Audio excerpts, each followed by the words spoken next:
नमस्कार दोस्तों, कैसे हो आप सभी।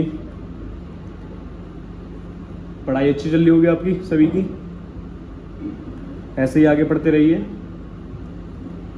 और उसी के साथ हम आज देखेंगे एक्सरसाइज 8.2 का क्वेश्चन नंबर दूसरा, जिसमें कि क्या दिया हुआ है, क्या पूछा हुआ है हमसे। Choose the correct option and justify your answer. हमें एक क्वेश्चन दिया हुआ है जिसके 4 MCQ दे रखे हैं, ठीक है, मल्टीपल चॉइस क्वेश्चंस वगैरह जो होते हैं। हमें इनका आंसर बताने, which one is the correct, इसमें से कौन सा एक ठीक है। ठीक है, कुछ नहीं करना, सिंपल सी वैल्यूज पुट करनी है हमें। 2 10 30 1 + 10 स्क्वायर 30। 10 30 पे वैल्यू क्या होती है 1/√3। 1 + 10 30 पे वैल्यू क्या होती है 1/√3। स्क्वायर है, स्क्वायर लगा दिया, अपॉन में 1 लगा लिया हमने, सीधी सीधी मल्टीप्लाई हो गई। 1 का स्क्वायर 1, √3 का स्क्वायर 3, स्क्वायर से रूट कैंसिल हो जाता है, हमने पहले भी पढ़ रखा है। नीचे नीचे वाले की मल्टीप्लाई, क्रॉस मल्टीप्लाई, 2/√3 4 3, ऐसे मल्टीप्लाई पहले भी कर रखा है हमने। 2 × 3 4 × √3, 2 एकम 2, 2 दूनी 4। अब एक चीज पे जरा ध्यान दो, √3 की मल्टीप्लाई मैं √3 में करूंगा, कितना आएगा 3 आएगा। मतलब अगर रूट के अंदर दोनों सेम है तो रूट हट जाता है। मतलब हम कह सकते हैं कि इस अकेले 3 में 2 बार √3 है, ठीक है। तो इस अकेले 3 में कितनी बार √3 होगा 2 बार। एक तो कट गया, लेकिन एक तो बच रहा है ना अभी, और नीचे से क्या बच रहा है 2, ठीक है। अब देखो इनमें से बताना है हमें, कुछ नहीं करना, वैल्यूज पुट करके देख लो।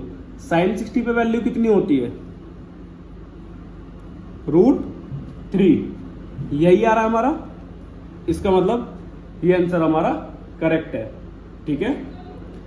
cos 60 पे वैल्यू क्या होती है 1/2, tan 60 पे वैल्यू क्या होती है √3, और sin 30 पे वैल्यू क्या होती है 1/2।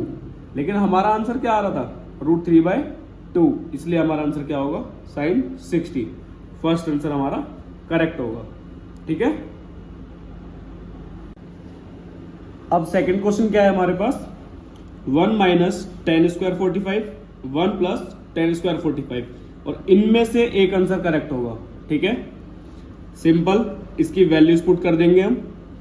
1 - 10 45 की वैल्यू क्या होती है 1, ठीक है। स्क्वायर है, स्क्वायर लगा दिया। 10 45 की वैल्यू 1, स्क्वायर है, स्क्वायर लगा दिया। 1 का स्क्वायर 1, 1 का स्क्वायर 1, 1 में से 1 गया 0 2। जब किसी की भी डिवाइड 0 से कर रहे होते हैं तो 0 ही आंसर आ जाता है। इसका मतलब हमारा फोर्थ ऑप्शन जो है वो करेक्ट है, ठीक है। ये तो इजी था बहुत ज्यादा। इसके बाद अब नेक्स्ट क्वेश्चन देखते हैं। हमारे पास थर्ड क्वेश्चन है कि sin 2a = 2 sin a। ये दोनों जो है ये इक्वल कब होंगे, जब एंगल 0 होगा, 30 होगा, 45 होगा या 60 होगा, ठीक है। इनमें से कोई एक ही हो सकता है। तो हम पहले वाले को लेके देखते हैं। लेट a = 0, हमने a को 0 मान लिया। sin 2a, a की जगह पे कितना है 0, 2 sin 0, ठीक है।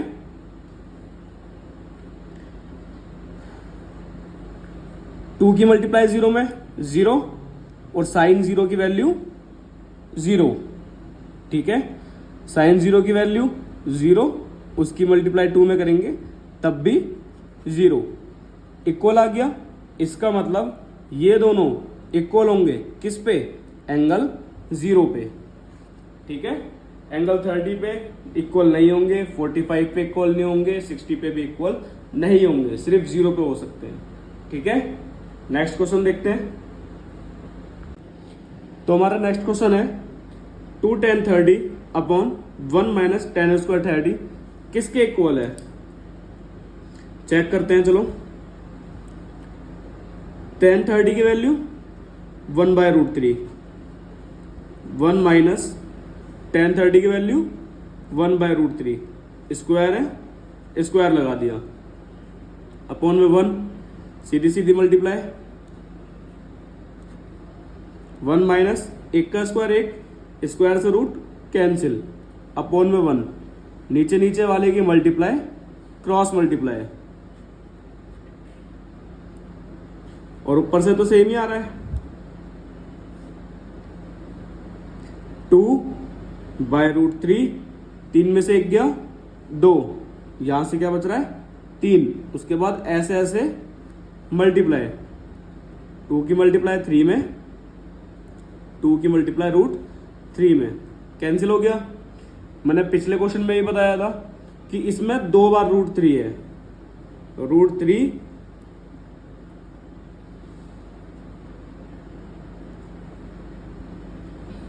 एक बार रिपीट करते हैं, इसकी मल्टीप्लाई इसमें, इसकी मल्टीप्लाई इसमें, वो चीज यहां लिख दी गई है, 2 से 2 कैंसिल, इस अकेले 3 में 2 बार √3 होते हैं, अगर 1 से 1 कैंसिल हो चुका है तो 1 बच रहा है अभी भी, ठीक है।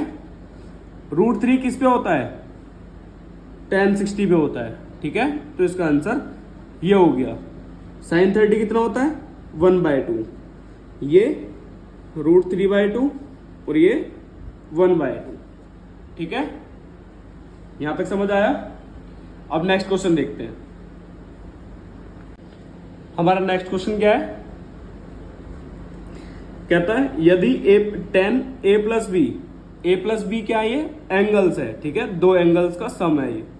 अगर √3 है और tan a माइनस बी 1/√3 है, और ये कंडीशंस दे रखी है, क्या क्या कंडीशंस है कि इन दोनों का जो सम है वो या तो इक्वल होगा 90 के, या फिर इससे छोटा होगा, पर 0 से बड़ा होगा, और एंगल ए जो है वो बड़ा है एंगल बी से।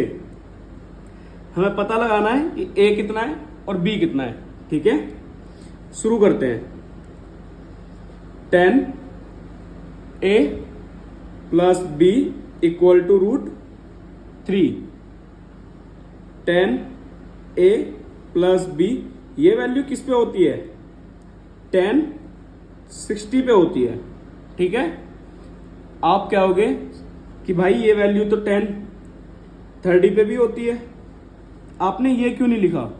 ये मैंने इसलिए नहीं लिखा क्योंकि मुझे यहां पे tan दिख रहा है, इसलिए मैं यहां पर भी tan का यूज करूंगा, ठीक है, जिससे कि ये दोनों कैंसिल आउट हो जाए और हमारे पास सिर्फ क्या बचे, a plus b is equal to 60 degree. ये पहली इक्वेशन बन गई। दूसरी, tan a minus b is equal to 1/√3, ये वैल्यू किस पे होती है, tan 30 पे। कॉट क्यों नहीं यूज करा, क्योंकि यहां पे tan है। अगर यहां पे कॉट होता तो यहां पर भी कॉट यूज करता मैं, अगर यहां पे sec होता तो यहां पर भी sec यूज करता मैं, ठीक है। tan से tan कैंसिल, कितना बच रहा है 30। अब कुछ नहीं करना, पहली और दूसरी इक्वेशंस को एलिमिनेशन मेथड से सॉल्व कर लो। एलिमिनेशन मेथड में हम क्या करते थे, एलिमिनेशन मेथड में हम एक के कोफिशिएंट को सेम करते थे, यहां तो ऑलरेडी सेम है, तो क्या करना है, इस बीच वाली लाइन के हिसाब से साइन चेंज करने, प्लस है तो माइनस, माइनस है तो प्लस, और प्लस है तो माइनस। और लास्ट स्टेप क्या होता था, बीच वाले साइनों को इग्नोर कर देना, ऊपर प्लस नीचे माइनस, प्लस माइनस माइनस, ऊपर प्लस नीचे प्लस, प्लस प्लस प्लस होता है, बीच वाले साइनों को नहीं देखना है बिल्कुल भी। ऊपर प्लस नीचे minus, plus minus minus, multiply का यहां जाके डिवाइड, कितना आ गया 15 आ चुका है। जो भी वैल्यू आई है आपके पास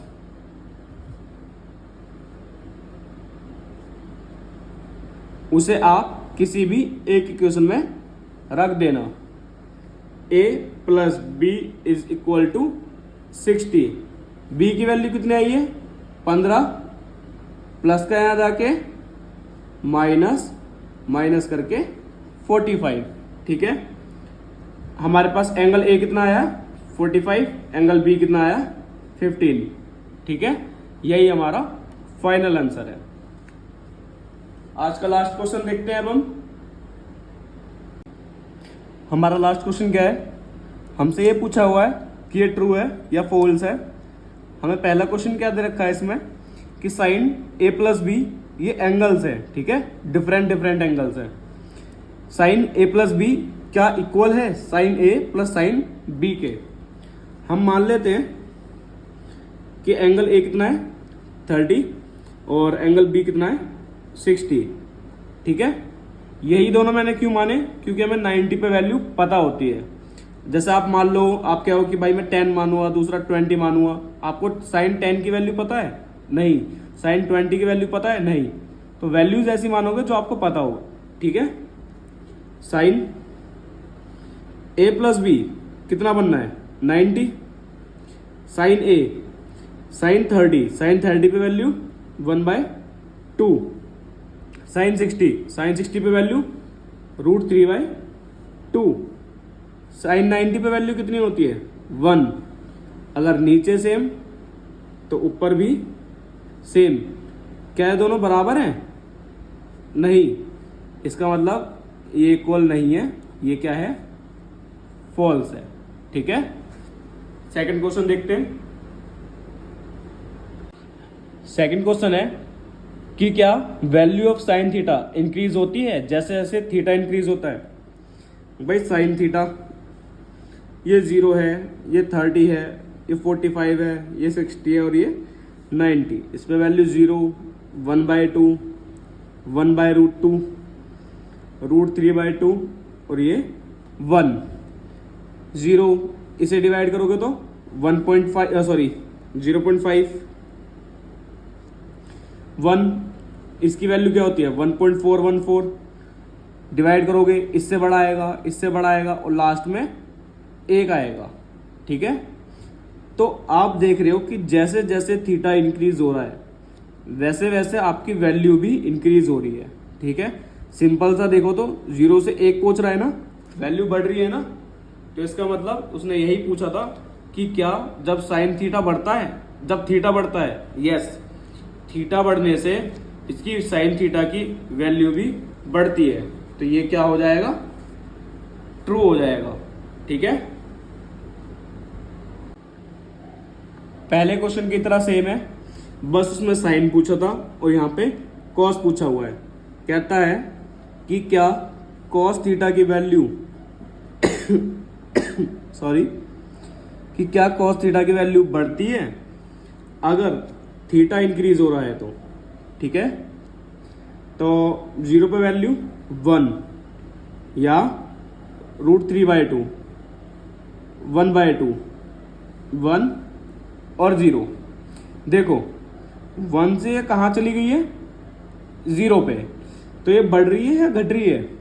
घट रही है, कम हो रही है, और उसने क्या बोला है बढ़ रही है, तो इसका मतलब ये ट्रू है या फॉल्स है? ये स्टेटमेंट फॉल्स है। ठीक है, नेक्स्ट क्वेश्चन क्या है कि क्या साइन थीटा बराबर होता है कॉस थीटा के for all the values of theta, theta की सभी वैल्यू पे। वैसे तो साफ दिख रहा है कि गलत है ये, फिर भी एक बार देख लेते हैं। ये इनकी वैल्यूज होती है अलग अलग एंगल्स पे, अब तक तो याद हो चुकी होंगी। क्या दोनों बराबर है हमेशा? नहीं, सिर्फ एक जगह बराबर है। किस पे? 45 पे, लेकिन उसने क्या बोला है, all the values of theta, क्या सभी जगह बराबर है? नहीं, तो ये स्टेटमेंट फॉल्स है। अगर यहाँ पे थीटा की जगह, सॉरी ऑल की जगह इसने बोला होता कि ये 45 पे बराबर है, तो हम यस कर देते, इसको ट्रू कर देते। ठीक है, आज का लास्ट क्वेश्चन बिल्कुल क्या पूछा हुआ है, cos A is not defined for angle 0। कहता है cot 0 पे क्या वैल्यू नॉट डिफाइंड होती है? यस, इसे इंफिनिटी कह लो या नॉट डिफाइंड कह लो, दोनों बात सेम है। ठीक है, इसी के साथ हमारी आज की ये क्लास खत्म होती है। मिलते हैं हम अपनी नेक्स्ट क्लास में, तब तक पढ़ते रहिए, मुस्कुराते रहिए और रिवीजन जरूर कर लेना। मिलते हैं हम अपनी नेक्स्ट क्लास में। Thank you.